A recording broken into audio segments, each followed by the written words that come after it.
BJP नेता अमित मालवीय का एक ट्वीट हम आपको बताते हैं। सोशल मीडिया प्लेटफॉर्म एक्स के जरिए उन्होंने एक वीडियो पोस्ट किया है। टीएमसी नेता शाहजहां शेख का ये वीडियो है। 1 जनवरी 2024 को एक सार्वजनिक भाषण के दौरान शाहजहां शेख ने दावा किया कि सीबीआई और ईडी उनका बाल भी नहीं छू पाएंगे। इस पूरे वीडियो में शाहजहां शेख ये भी कहते हुए नजर आ रहे हैं कि सभी प्रार्थना करें ताकि उन्हें गुस्सा ना आए, नहीं तो वो बीजेपी कार्यकर्ताओं नेताओं के दांत तोड़ देंगे।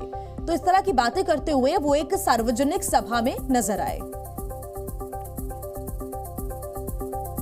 और अब हम आपको सुनवाते कि टीएमसी नेता शाहजहां शेख ने ईडी को लेकर आखिर भड़काऊ बयान क्या दिया था, सुनिए। পুঁজি আমাদের পুঁজি হলো মানুষের আশীর্বাদ, আর ওর পুঁজি হলো কি CBI R E D. CBI ED বাদে সাধারণে বালতো দূরের কথা একটা চলছে দেখা, সেই জায়গা দাঁড়িয়ে একেবারে আমরা যে শান্তি বজায় রেখেছি সেই শান্তি যদি কেউ বিঘ্ন ঘটাতে চাও আর এসে বাতেলা বসিরাটে দিয়ে চলে যাবে আর এখানে লাফাবে, দাঁত কিন্তু আর একটা থাকবে না। तो कथित राशन घोटाला मामले को लेकर बीजेपी लगातार टीएमसी पर हमलावर है। बीजेपी नेता रविशंकर प्रसाद ने कहा कि बंगाल में घोटाले की जांच होना चाहिए, तो वहीं जेडीयू ने कहा है कि ईडी अधिकारियों की सुरक्षा करना सरकार की जिम्मेदारी है।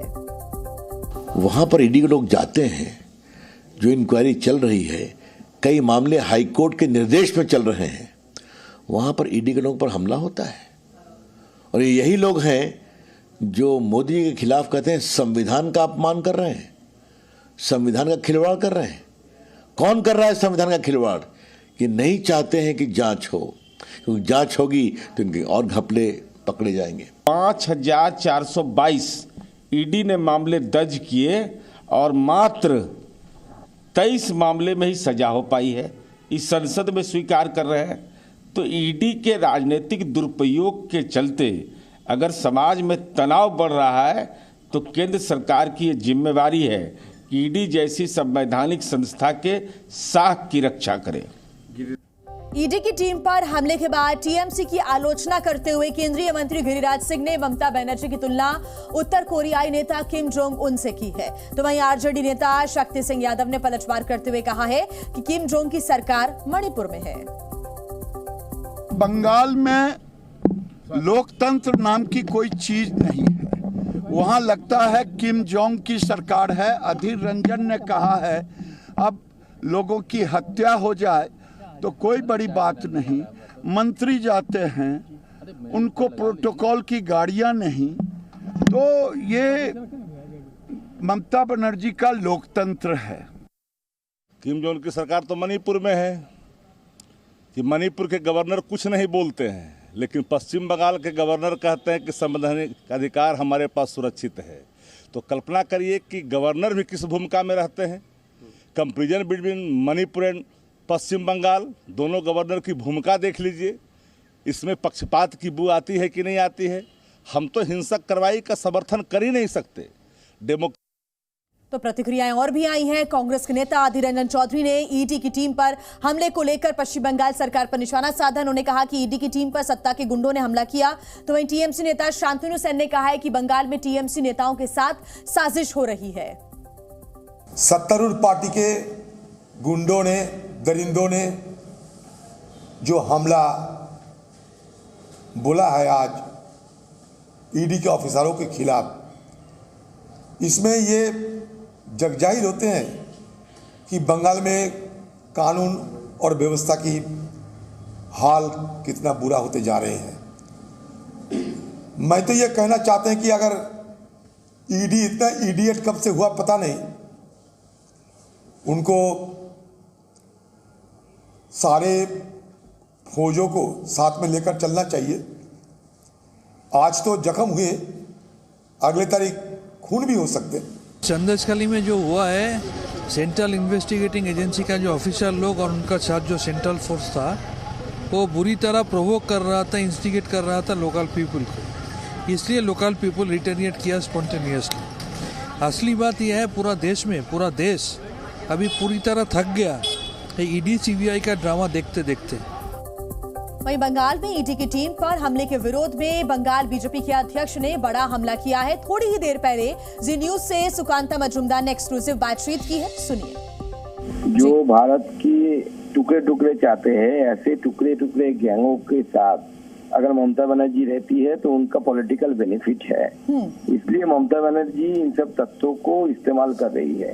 ये जो शाहजहां शेख है, इस शाहजहां शेख ने अपने इलाके में बहुत सारे रोहिंग्या को बसाया उन्होंने, और उसका ही अभी ये जो प्रतिदान दे रहे हैं ये लोग, और इन लोगों का आधार कार्ड कर देना, इसका वोटर कार्ड कर देना, इन लोगों का एक काम ममता बनर्जी की सरकार कर रही है। ममता बनर्जी की जो सरकार है आगे आने वाले समय में भारत की इंटरनल सिक्योरिटी के लिए वो थ्रेट बनती जा रही है।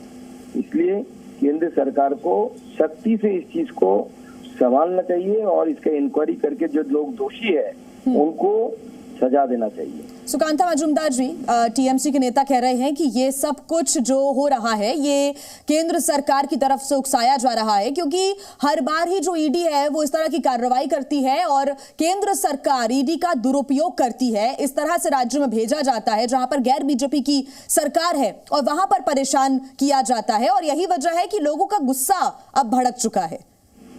देखिए, जहां जहां पे ईडी गया है वहां से पैसा मिला है, वहां से ऐसे डॉक्यूमेंट्स मिले हैं, लाखों करोड़ों की संपत्ति का ही ब्यौरा मिला है। तो पहले टीएमसी से आप पूछिए कि जो लोग अपने टीएमसी के मिनिस्टर बन के करोड़ों की संपत्ति जायदाद कर किए हैं, वो लीगल है क्या? कैसे उसको लीगल आप बोलेंगे?